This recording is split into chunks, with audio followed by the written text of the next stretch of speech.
Sabe aqueles vilões de cinema que dão pesadelos? Aqueles que parecem tão absurdos que só poderiam existir na ficção?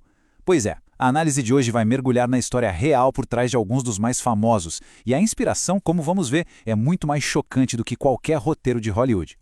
Norman Bates, Leatherface, Buffalo Bill. São personagens que marcaram a história do terror, né? O que muita gente não sabe é que esses pesadelos não saíram da cabeça de um roteirista. Não, todos eles foram inspirados nos crimes de uma única pessoa, Ed Gein. E é a história dele que a gente vai desvendar agora. Para a gente conseguir entender o que leva alguém a cometer atos tão terríveis, a gente precisa voltar lá no começo. Numa infância de isolamento total, que foi moldando a mente dele de um jeito bem perturbador. Vamos imaginar o cenário. Nascido em 1906, Edward Gein cresceu numa fazenda super isolada lá em Plainfield, Wisconsin. Um lugar bem remoto mesmo, longe de tudo e de todos. Ou seja, a interação social era quase zero. Esse ambiente acabou sendo o palco perfeito para o que viria a seguir. A figura central na vida do Ed era a mãe dele, a Augusta. Pensa numa pessoa controladora. Ela era uma fanática religiosa que colocou na cabeça dos filhos que o mundo era um lugar cheio de pecado. E principalmente que todas as mulheres, sem exceção, eram más por natureza. Essa ideia foi martelada na cabeça do Ed a vida inteira.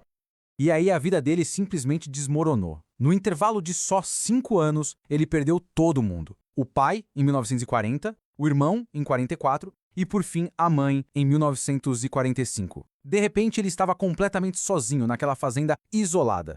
Com a morte da Augusta, que era a única pessoa com quem ele tinha algum tipo de laço, a coisa desandou de vez. O isolamento total permitiu que as obsessões mais sombrias dele crescessem sem nenhum tipo de controle.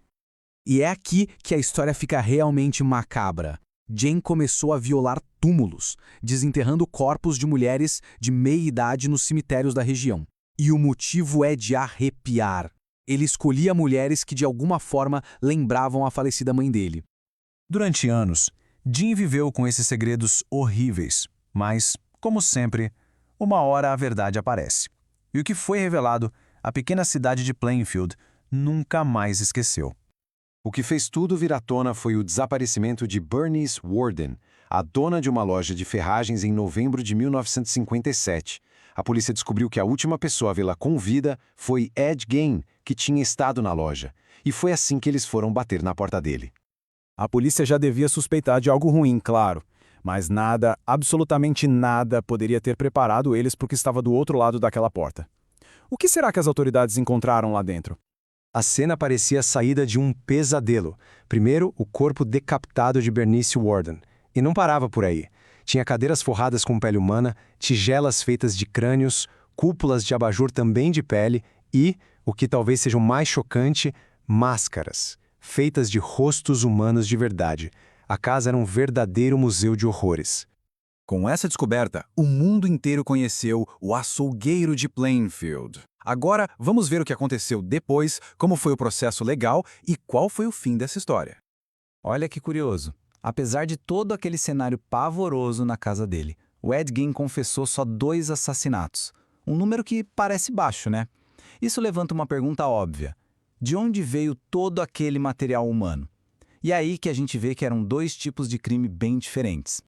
Então, os assassinatos confirmados foram o da Mary Hogan, em 1954, e o da Bernice Worden, em 57. Mas a principal atividade dele, digamos assim, era roubar túmulos. Ele violou dezenas e dezenas de sepulturas, o que explica a quantidade assustadora de restos humanos encontrados na casa. Parece que o assassinato foi só uma evolução da obsessão inicial dele. Gein nunca foi para uma prisão comum.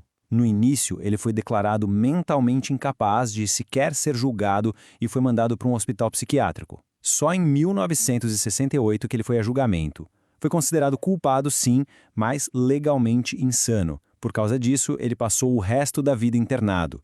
Ed Gein morreu no dia 26 de julho de 1984, com 77 anos, por causa de insuficiência respiratória e câncer. Foi o fim de uma das histórias mais bizarras da criminologia.